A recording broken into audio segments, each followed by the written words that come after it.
Hello guys, it's the VC Andrews Critiquer.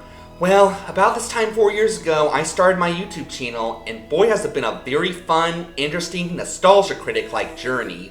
We've seen the psycho children and clowns of Stephen King, we've delved into the world of fantasy with the biblical allegory Narnia, Hogwarts prototype Cackle's Academy, and the troll-infested Trollsburg, where you don't let your love fly. Well, you get the point. We've tapped our toes to the world of music with Bye Bye Birdie, West Side Story, The Music Man and Annie. We've seen some of Disney's finest shows like the Paul Rudish Mickey Mouse shorts and Teacher's Pet, collaborated with another great YouTuber, Murray Reactions, and most recently raised the bar with comparing 3 movies instead of just 2. Yes, it's been quite an interesting journey, but we must never lose sight of the fact that it all started with an attic and a very effed up family. Yeah, for those of you who are new to my channel, I took the name VC Andrews Critiquer because that was the name of the author of the original book in my very first review, the story that got me into YouTubing to begin with, and my all-time favorite book. And I've decided that a redo of that review is in order, but before I say why, let me give all you newcomers a little context on Flowers in the Attic. It's the story of 4 siblings named Christopher, Kathy, Carrie, and Corey Dolliganger, who up to now have had a pretty damn good middle-class life with a bunch of nice shit, professional ballet lessons for Kathy, and their father Christopher I is kind, playful, supportive, and too perfect to last more than 5 minutes. Oops, maybe I shouldn't have mentioned that last part. And sure, their mother Corinne may be a little attention-obsessed, but she's still a pretty loving and supportive mother in general. But yeah, all that goes to hell when their father is killed in a car accident on his 36th birthday, and since their mother never went to college, she has no skills for a job that can support 4 kids, let alone let them keep their lavish lifestyle. Oh yeah, and it turns out most of their possessions were actually charged for, and they're going to lose it all pretty soon. So with no other option, Corinne decides it's time to return to her estranged wealthy parents, who are not dead like she and her husband told their kids, and they agree to take her in. But the kids are in for a pretty big shock when they get there. Their mom and dad were actually half uncle and niece. Ew. And Corinne's super conservative Christian parents disinherited their daughter's punishment and cut her out of their lives completely. And on top of that, we learn that their grandmother, hoping to spare her husband the shame of having inbred grandchildren, told him that their daughter never had any children from her incestuous marriage. So yeah, the grandmother's terms for letting her daughter come home is that the children have to stay locked up in the attic until their grandfather croaks. Their mom assures them it'll just be for a short while since their grandfather's super sick and barely alive already, and the kids at first are like, okay, few short weeks in an attic and we'll all be worth as much as Disney prior to 2021. But the weeks soon turn into months, and during that time, their grandmother goes out of her way to make sure her inbred grandkids suffer as much as possible during their captivity, both physically and emotionally. And their mom Corinne is too busy living as a rich material girl to do anything about it. And due to being kept in confinement with only each other for so long, and right when they're starting puberty, Kathy and Christopher pretty soon follow in the steps of their parents and develop love for each other that's a tad more than platonic. And when the months turn to years, the two decide it may be time to fly the coop. But why are they growing more pale and sick the more they eat the powdered sugar desserts their mom makes for them every day? I mean, it's just powdered sugar she's putting on them. Right? So yeah, this story's what got me into YouTubing to begin with. Figured if the nostalgia critic was never going to do an old versus new of the story, I might as well, and I found I really enjoyed video making, and thus began the career of the VC Andrews Critiquer. But why have I decided to redo this one? Well, keep in mind, this was my first review ever, and thus I had no experience with video making, so my speaking voice was a tad annoying. Written by popular gothic author VC Andrews in 1979, the book has certainly gotten a lot of criticism over the years for its dark and immoral content. What's really interesting about Corinne is, unlike her 2 oldest children, but don't forget that this is also a romance story, and every good romance story needs a strong romantic male lead. Is that my voice? Is that my voice? Oh well. But there's a lot more than just that. It just wasn't a great review in my opinion. It ran way too long, the criticisms were pretty nitpicky and biased, and the editing wasn't all that great. But despite that, it has remained my highest viewed video ever. So I just feel that since this is the one you guys seem to like most, then a more professional review made by someone who now has 4 years of experience of video making is in order. Plus, seeing how this story was what inspired me to get into YouTubing in the first place, I just feel it deserves better. Now keep in mind, it's still going to be a bit longer with 7 rounds instead of the usual 5, since again this is my favorite book ever, and my overall verdict about which film is better is the same, but the review is now less biased and focuses more on the positive traits the other film brought. So let's grab some arsenic-laced desserts as we go back to the one that started it all. This is my remake of Old vs. New, Flowers in the Attic.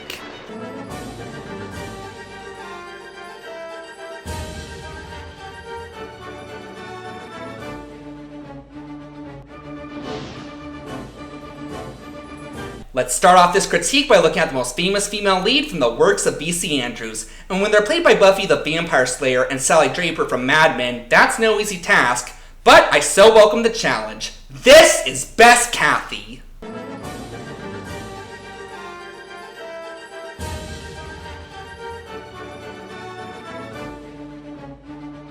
Kathy Dollaganger is the main protagonist, again played by Chrissy Swanson and Kiernan Shipka. While a bit of a whiny, moody, stereotypical teenage brat, she does love her siblings with all her hearts, and eventually Christopher with all her hormones. Sorry, I couldn't resist. Her relationship with her mother was always a bit shaky though. While they initially clearly did love one another, they always felt a bit more distant compared to the rest of the family, and Kathy's fairly bitter and resentful about this whole attic imprisonment situation, as we soon learn, kind of rightfully so. But which one is better? First of all, let me make a confession. Chrissy Swanson is definitely a much better actress than Kiernan Shipka. I know that now, and I knew that initially when I did the review. Kiernan's acting is good, don't get me wrong, but Swanson's... well, just see for yourself.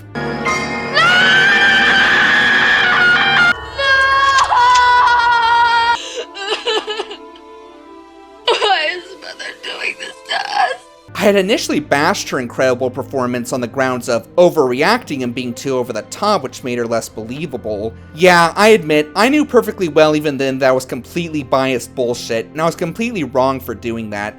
Chrissy Swanson definitely much better captured the agony a girl would have going through that horrible situation. But, now that I've acknowledged that, I'm sorry for possibly getting up the hopes of some of you fans of the original, but I still like Kiernan Shipka's Kathy better. You're probably thinking that makes no sense, since I just admitted I thought Chrissy Swanson gave the much better performance. But keep in mind, a great performance doesn't always make a great character. What I like more about Shipka is she just has a little more charm and charisma than Chrissy Swanson. She may still be a moody, stereotypical teen, but she definitely has a smug, playful, smartass side to her as well. I made your favorite, homemade apple pie. Lorraine, you shouldn't have. She didn't. You forgot to take off the bakery label. She's like Max Hargrove in Stranger Things. She can be sensitive, but she can playfully jab back pretty effectively. Swanson's Kathy just doesn't seem to have that charming spunk. She was still a pretty nice kid overall, but she was definitely a teenage girl if you get my drift. And honestly, some of the things she complains about are almost as nitpicky as my original review of this was. Pets die, Christopher. And if we had had a pet and it had died, then we would have learned something about that. She should have told us. Somebody should have told us if fathers died too. Although I guess that also makes her nagging moments much funnier than Shipka's, so she's still enjoyable in a different kind of way. But that aside, Shipka's Kathy is also a bit more active. No, I didn't mean like that. And it's not to say Swanson wasn't. She definitely helped her brother fill the parental role for their siblings, and she helped with his escape plans. But we just had more scenes of this from Shipka, and they honestly just felt more endearing. Sometimes I really miss him. I just pretend he's on a business trip and that he'll be back any day. I miss Mama so much. Pretend I'm your mom. I love you so much. That's what makes a real mother. And you know what? The same goes for the rest of her family. While her relationship with Corinne is still a bit shaky, they do initially seem to be on slightly better terms than in the original. I mean, she does hug her mom more than once in this version. There's even a scene where she decides to have the siblings make their grandma a Christmas card despite how awful she's been to them, and she completely rejects it, but it's the thought that counts. And she seems to have a bit more of character development. We see her become somewhat less whiny by the end of the film, well, except around her mom, but that's completely justified, and also more mature and mother-like. But what really sold it for me with Shipka was she actually ends up standing up to her grandmother and gives her a pretty epic talking down to. And again, Christy Swanson totally makes us believe that she's really going through all that horrible agony, and was still funny from her ridiculous gripes and was a likable character overall. But at the end of the day, she just wasn't as charming or spunky as Shipka and didn't have as much character development. And with a flexible enough look to convincingly showcase Kathy's growth from age 12 to 15, Shipka takes this point. Though you still totally deserved an Oscar for your performance, Swanson. Point goes to the new.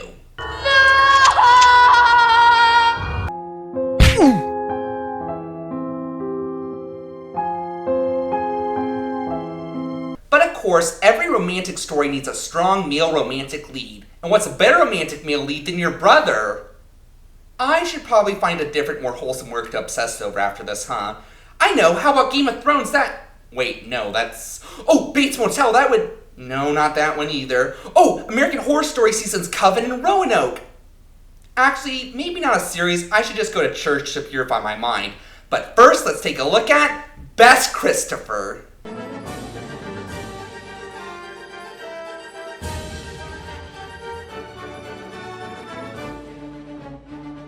Christopher Dolliganger is the oldest of the siblings, the secondary protagonist, the science nerd, and again, the male love interest. Okay, Doug, if you can't stomach this, then maybe you should just leave. I have a story to recap here. One thing to know about Chris is, he seems the closest to Corinne of the siblings, and vice versa. So unlike Kathy, he's considerably more patient and understanding with his own mom locking him up in an attic. It isn't until their mother goes away for months without telling them where she's going or even saying goodbye that he finally decides she's gone too far, and he eventually learns not to be over-trusting. But which is better? Both Jeb Stuart Adams and Mason Dye do a great job playing Christopher, but each focus on different aspects of the character. Adams focuses more on the science nerd component of the character, which Adams pulls off really well with his natural adorkability. Antennae, Kathy, not feelers. Snails are members of the family of mollusks. Soft bodies, no backbones. Look at you in your black dress, and your fancy jewels, and your pinched face. We're not afraid of you. We laugh at you. Plus, as I'm sure you've noticed, Chrissy Swanson and Jeb Stuart Adams look a lot alike. If I were told these two were brother and sister in real life, I'd believe it. Mason Dye, on the other hand, focuses more on the responsible oldest sibling component, where he has to be the dad to his siblings during this hard time. And personally, I think that makes Dye's Christopher a bit more engaging. There were definitely some moments of this with Adams, but they weren't as prominently featured. The Lifetime Christopher definitely feels a lot more dignified and capable. We definitely see signs as a responsible older brother early on when he offers to get a part-time job to help his mom pay the bills. And he definitely goes the extra mile to help the twins adjust to their prison along with Kathy. We're gonna make this a game. Pretend we're outside. The floor can be the garden, the ceiling can be the sky, and I'll even make a swing. Children, enough.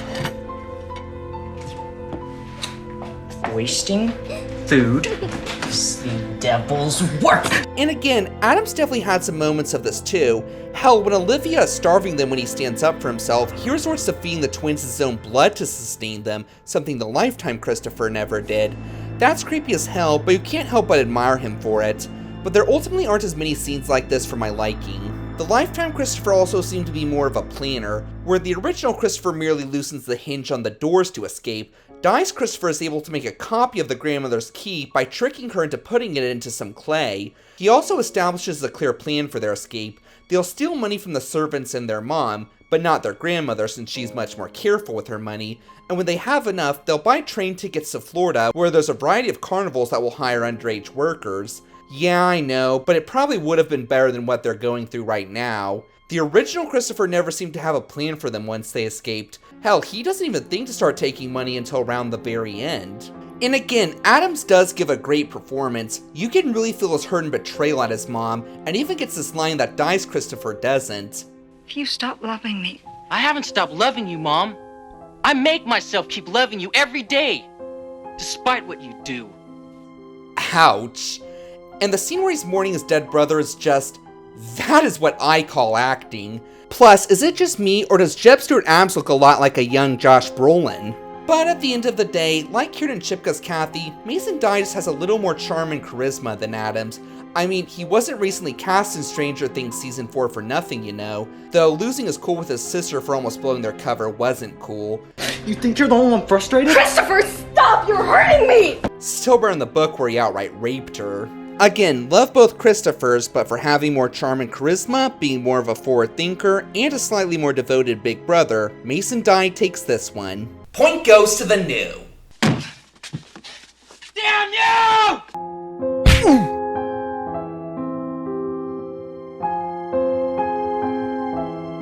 As I'm sure you know, evil step-parents are some of the worst characters out there, but this story tops even that by having an evil biological parent, which, as I'm sure you've seen in media, are some of the most despicable characters out there, and ours is no exception. But she didn't get that way overnight, so let's see which one had the more developed path to darkness with Best Corinne.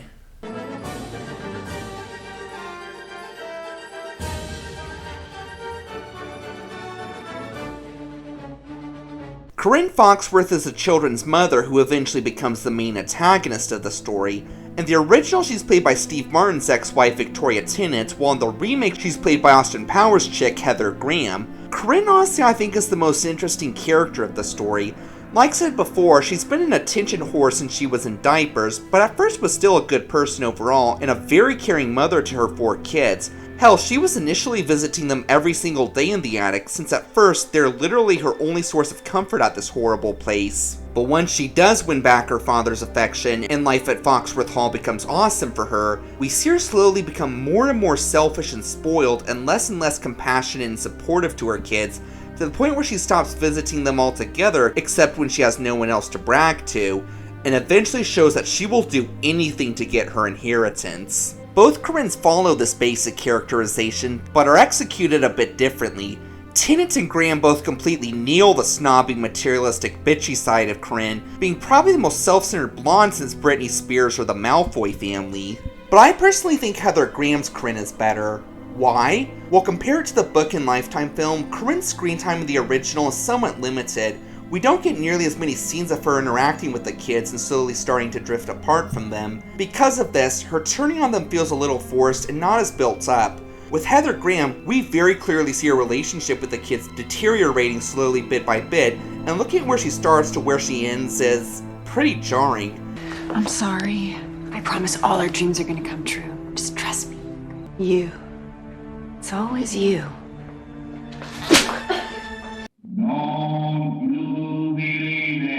Take for instance where Corinne first shows major cruelty to her kids. So in both movies, Malcolm agrees to throw his daughter a Christmas party as kind of a prodigal son welcome home party, and in the remake, Corinne agrees to let Kathy and Chris hide in a wine cabinet and watch, provided they go straight back up to the attic afterwards.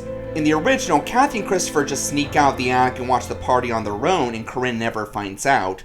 But Christopher breaks his promise and goes exploring the house, which, yeah, was wrong on his part, but doesn't justify Corinne's response at all. Just for that, you will never come out of this room, not for any reason! If you ever do that again, I will whip you! And Kathy too! And even then, she realizes she went too far the next day and offers to let the kids go, and she seems sincere about it. The kids are charmed and agree to hold out a bit longer. You'll be sorry! And the old Corinne's first scene of cruelty to the kids is when they try to escape. We're worried about you. Is that why you try to run away? Is it? Answer me. We weren't trying to run away, Mother. We were trying to find you. Didn't it occur to you? You could have ruined my plan. Our plan. And we get a similar scene where she's like, okay, you're unhappy, we can leave today and lose everything, or we can hold out a little longer and be richer than pre-2021 Disney. Same results. You'll be sorry! And I will say, even though they're relatively short and fewer, the scenes where Corinne is being nice to the kids are pretty well made, especially near the beginning where Kathy and Christopher are treating her whip marks. They hurt you, Mom. I hate them for that. The worst is over. Beginning tomorrow, I'm gonna start to win back my father's love. And if you help me, if all of you help me, putting what I've asked by being good, I'll succeed. But there's also another problem I have with Tennant. From the very beginning, she always had this cold, calculating British feel to her, like she was very clearly green with envy of her husband's affection for their daughter. I mean, I guess it makes her betrayal more believable with the relatively limited time devoted to her corruption, but it also makes the betrayal a bit less of a surprise. I think the best way to showcase the more developed corruption with Graham is this scene. So yes, Corinne eventually does try to poison the kids, though the motives are different in each film, which we'll go into with the best story round. Corey is ultimately the only one who dies though, and is taken to the hospital. In the original, when their mother tells the kids that Corey died of pneumonia despite the doctor's best efforts, it's clear she has no remorse or second thought for murdering her own son whatsoever, while in the remake she clearly does have a bit of her maternal instincts left as she sheds a tear of guilt for her son.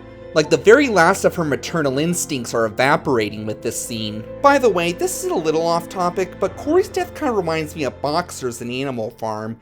You know, character gets sick, bad guy says he's going to the hospital when they're actually going to be put down, and bad guy lies to heroes and says he died of an illness in the hospital despite the doctor's best efforts. So yeah, while both Corinne's had interesting character derailments, Tenet just didn't have the screen time she needed to make her as complex and always felt a bit too obvious from the get-go. Heather Graham felt like she made the transition from loving mom to selfish bitch better, thus making for the more complex villainess. Point goes to the new. Stop it! You have no right to talk to me like that!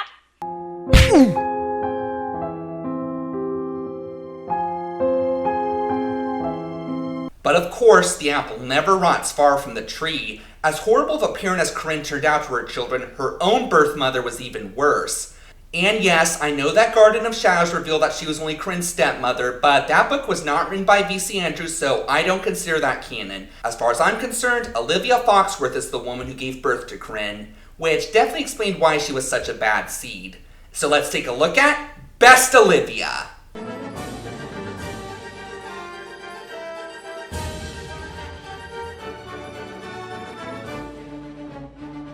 Quick fact, on the original review, I made the grave mistake of referring to both these actresses as B-list celebrities. I repent wholeheartedly for that. Yeah, Louise Fletcher and Ellen Burstyn are both two of the finest actresses I've ever seen, and have definitely had experience with dark and grim films in the past. Hell, Burstyn even played two other abusive grandmothers previously, in both Red Dragon and South Park. But as much as I love both actresses, this one wasn't hard. Fletcher's Olivia blows Burstyn's out of the water. She captured the ruthlessness and hateful conservativeness of Olivia Foxworth to absolute perfection, almost making Frollo look friendly by comparison. Whenever she interacts with the children, we see no compassion or grandmotherly love in her eyes whatsoever, just sheer burning vile hatred for these inbred abominations that's worse than Frollo, Margaret White, and the Westboro Baptist Church all combined. Hell, come to think of it, if I'm not mistaken, we only see her smile once in the entire movie, and even then, it's a cruel mocking smile, not a warm, pleasant one.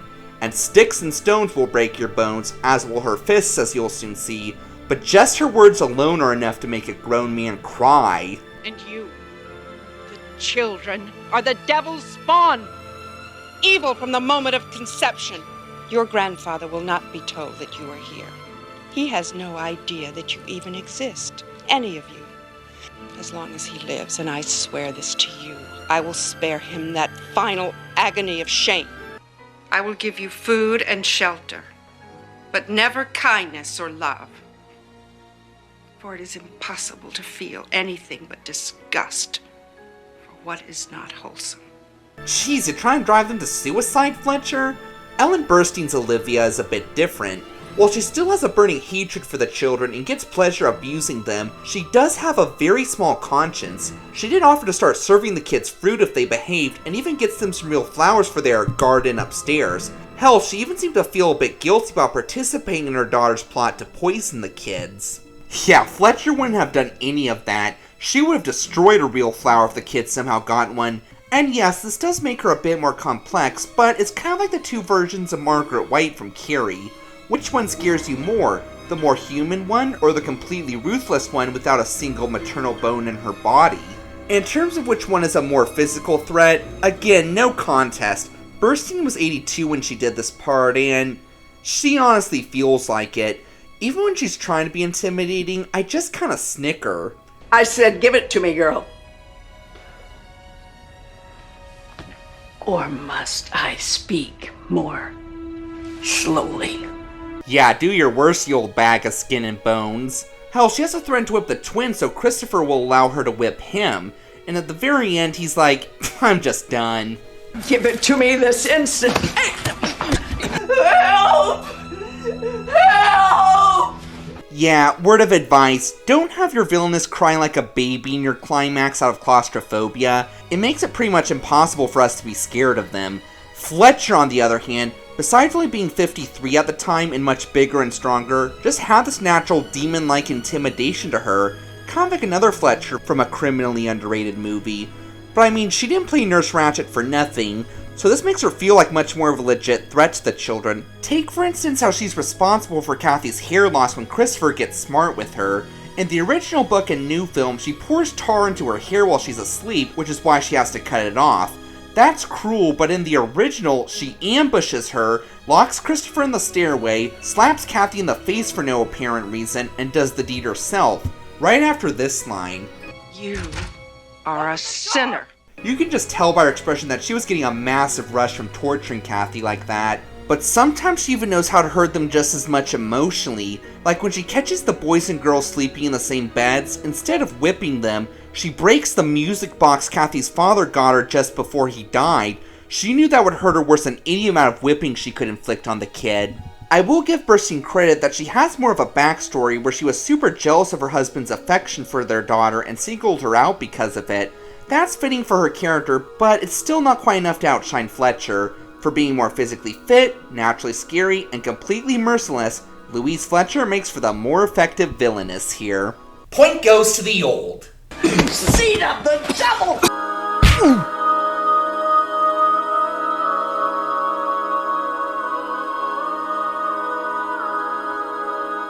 Now that we've looked at our four main characters, let's look at the rest of the cast in this dark story. They aren't quite as developed, but I mean, if you're locked in an attic by your twisted mom and grandma, you need whatever support you can get. Too bad most of the support in this story goes to the villains. But anyway, let's take a look at Best Supporting Cast.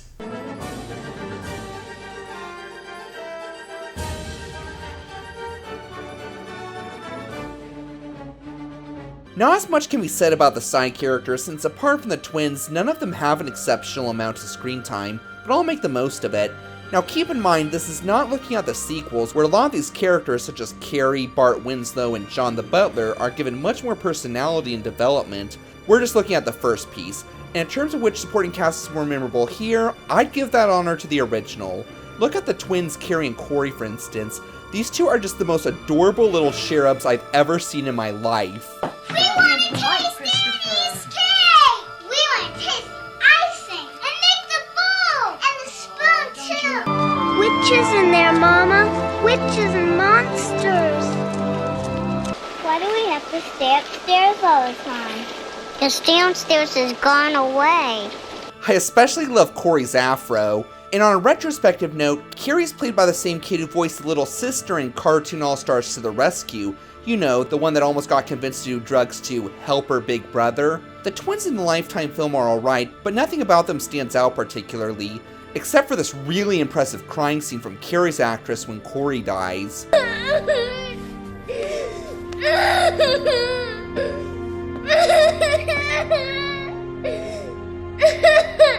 Now that is a kid who just lost her twin brother and best friend.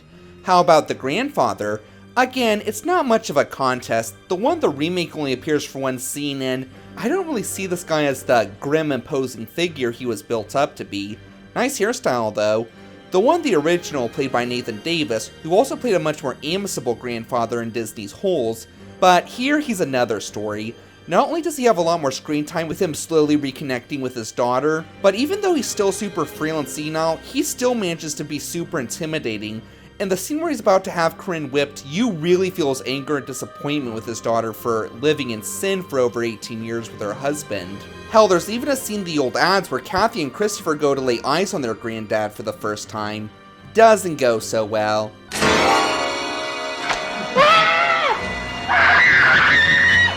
I always loved you the best, Corinne.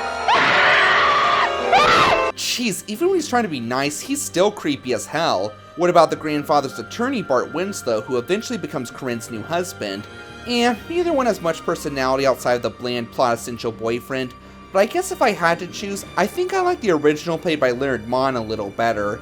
He just felt a little more suave and debonairish than Dylan Bunce, which fit the role of a bland plot essential boyfriend better. Dylan Bunce's Bart is a much more interesting character in the sequel, Petals on the Wind, but we're not looking at the sequels, and I don't have any plans to for future, though the reason for that will be the subject of another video for another time. But the character who got the biggest upgrade of all is easily John the Butler. The one in the Lifetime film remains the bland, irrelevant background character that he was in the original book, but the original gives him a much bigger role where he actually serves as kind of a prison guard to Olivia for the kids.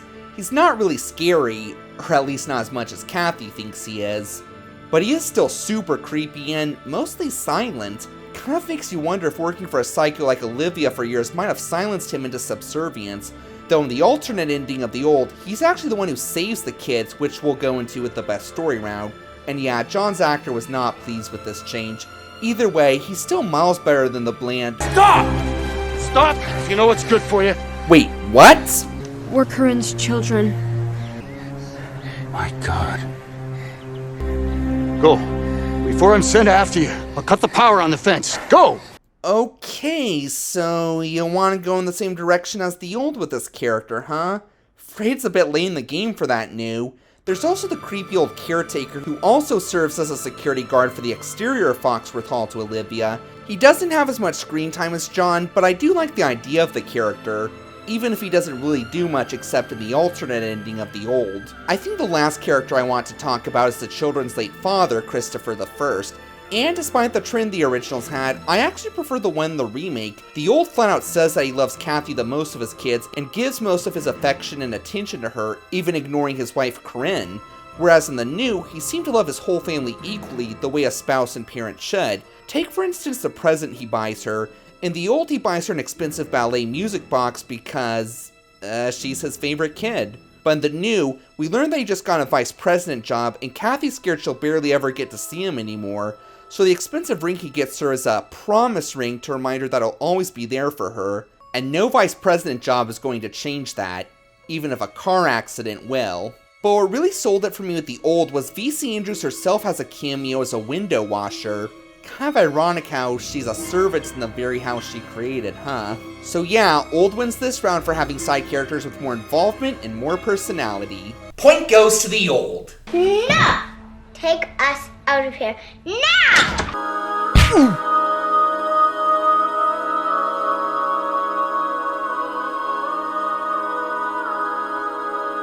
In dark gothic tales about children suffering like this one, atmosphere is everything. Just ask Lemony Snicket or the Grimm brothers. So let's see which one created the more crapsack world with best atmosphere.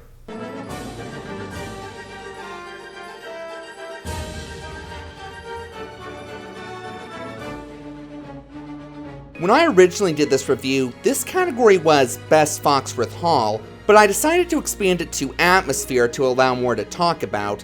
And yeah, even I have to admit, this is no contest. The atmosphere in the original is vastly superior.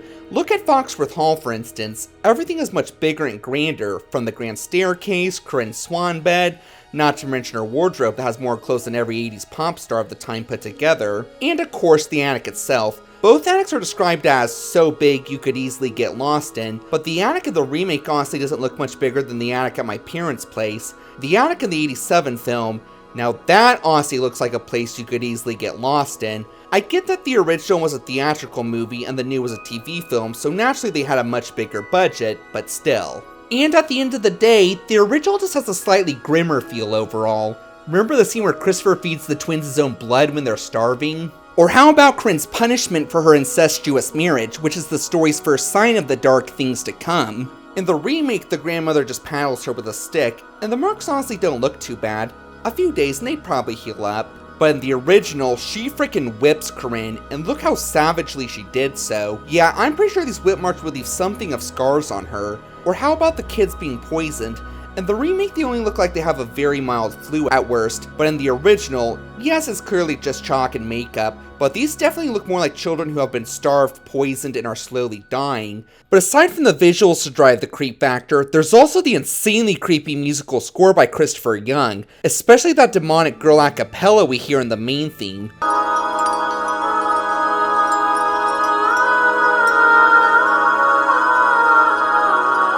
The Lifetime version's musical score by Mario Grigorov is good too, but it's a bit more sad and somber than creepy. But someday, we'd see Mom again, and we'd look her straight in the eye. There's also more of a sense of captivity. In the original novel and Lifetime film, Corinne and Olivia only lock the attic door, so we frequently see the kids hanging out on the roof or sneak out the window to go near the lake. That kind of hampers the feeling of captivity the film is supposed to have. I get they need money to survive before they run away, but they still could have done something like go to the police or have themselves adopted. In the original, it's another story. Olivia not only locks the attic door, but she also puts bars on the windows, and not the kind that can be easily pried off by a flying Ford Angela. These look like actual prison window bars. And again, she has John the butler and the caretaker serve as her night guards. So when Kathy and Christopher are able to get through the bars to try to escape, the caretaker has searchlights shined upon them and sends his crazy dogs after them to get them to go back upstairs. After which, Olivia has stronger bars put on the windows. Oh yeah, I guess the new Olivia did have an electric fence put around the property in the third act when she's suspicious that the kids might have found an escape, but even then, the fence itself is pretty easy for the kids to turn off. And of course, there's the campy scenes, most notably, Eat it! Eat the cookie! You may think this takes away from the more serious moments, but honestly, the story itself is so dark and disturbing, I think it's nice the original has a few breathers like this. The Lifetime film had some funny moments too, but they're a bit more down to earth. So yeah, both films had dark, grim atmospheres, but the original was a little more so, and with a better feel of captivity for the kids and some campy funny moments, Old will take the atmosphere point. Point goes to the Old. You think you can do anything you want, and people will believe you.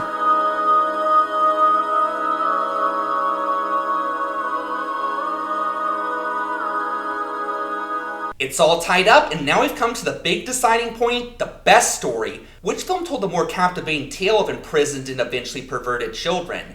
This is Story for the Win.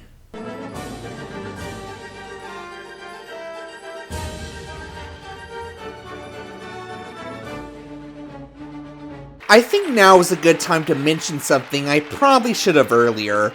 All the direct incest scenes between Kathy and Christopher in the 87 film were cut when test audiences responded poorly. It's still heavily implied that these two have the hots for each other, but it never outright says that in the final cut. And ironically, this caused the original to initially be panned by critics and have middling box office results. But over the years, many fans have come to appreciate it for what it is, myself included, and can't deny it is still a pretty intense movie, despite not directly having the part that made the original story so iconic. But my big problem with the Old is, it just seems to simplify the story a bit too much, not just with the iconic brother and sister love, but also with other key moments. Just the time frame alone, in the original novel and new film, they spend over 3.5 years in the attic, but in the Old they're only there for about 1 year at most. And some of the darkest moments in the story, like the family suffering from a lack of income, or Corinne visiting her kids less and less, are just paraphrased through narration, which honestly isn't as impactful as outright seeing it. And what's a bigger issue is, the main characters don't have as strong a character development. The Lifetime film may not have been as edgy as I was hoping, despite directly keeping the incest, but we still witnessed strong character developments from Kathy and Christopher.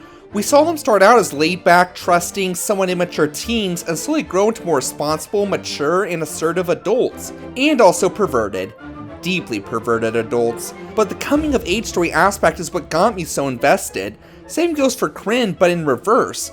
We see her start out as a loving mom and effective parent, but becomes more corrupt bit by bit. And again, it's not to say we didn't see any character growth or corruption in the Old. We definitely did, but it didn't feel quite as dramatic or complex, again because the story isn't quite developed enough. The lack of character complexity also impacts certain parts of the story, so in case you haven't noticed, the novel and Lifetime film are both set in the late 50s, while the original film is set in the present day of its release of the late 80s, which isn't really a big deal overall, but the film never mentions how Corinne never went to college and has a massive credit card debt. If the film were set in the 50s, then that would have been fine, since the sexist time period alone would have explained why the family is suffering so much financially once the father died. But in the 80s, it just seems a bit odd. If they kept the info about Corinne's backstory, it wouldn't have been. But seriously, why did Corinne not make any effort to find a job? There's also some bits like, why did Olivia have them brought into the house in broad daylight where they could easily be seen instead of the dead of night while everyone was still asleep? Or why'd she have 4 graves dug out in the open where anyone could see? But those are just picky details and not worth griping over. And it's not to say the new film doesn't suffer from this as well. So you may be wondering what Corinne's motive was for killing her own kids. In the original book in '87 film, we learned that the grandfather put a clause in his will just before he died that said if it was ever proven that Corinne lied to him about not having inbred children after he's gone, she'd have to forfeit her entire inheritance and everything she already bought with it. Yep, that's a logical motive. The Lifetime film never outright says why Corinne decides to poison the kids, but it happens right after they lose patience and let her have it for how badly she's been treating them, and you can tell by the look on her face that that was the final straw with how nagging and rude they've been about all this, especially Kathy. So it seems here like her motive to kill them was out of personal vengeance for being whiny and ungrateful little bitches to her after all she's done for them. You could argue this makes Corinne even more evil, but I still think it's better to give her an outright motive. The Old also clarifies that Corinne didn't use enough poison to kill them right away because arsenic in doses over time is much harder to detect, so if the doctors ever did an autopsy on them, they wouldn't have found it unless they were intentionally looking for it. And seriously, why wait until the last minute to make John the butler Olivia's security guard like in the old?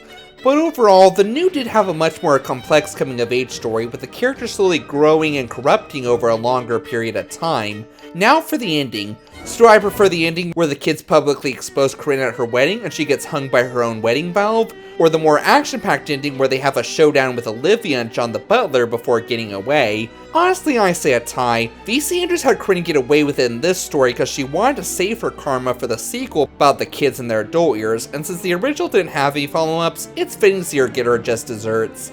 Kind of literally when you think about it.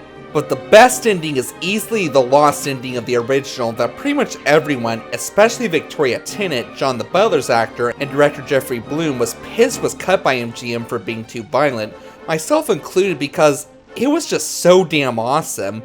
So the kids are getting away but run into the caretaker. What plan have you settled here? It's broke. We use the stairs. Not without a note from your mama. Then Christopher has an epic showdown with him, and even though he's armed with a power drill, he still wins. Then the kids expose their mom in a scene similar to the final cut, but she survives in this version, and just as they're leaving, Olivia goes psycho and tries to stab them, only for John the butler to come and rescue them and shove Olivia into the same elevator as the deceased caretaker, and despite her prayers for help from God... Now that is an ending. This ending is so awesome, I might have given this point to the original had it stated in the final cut, but it didn't sadly, and despite the original having the darker feel overall, the new just had the more engaging and developed story of character growth and character corruption, thus making for the overall better representation of V.C. Andrews' original book. Point goes to the new, which means the ultimate winner is still the New Flowers adaptation. How could you do this to us?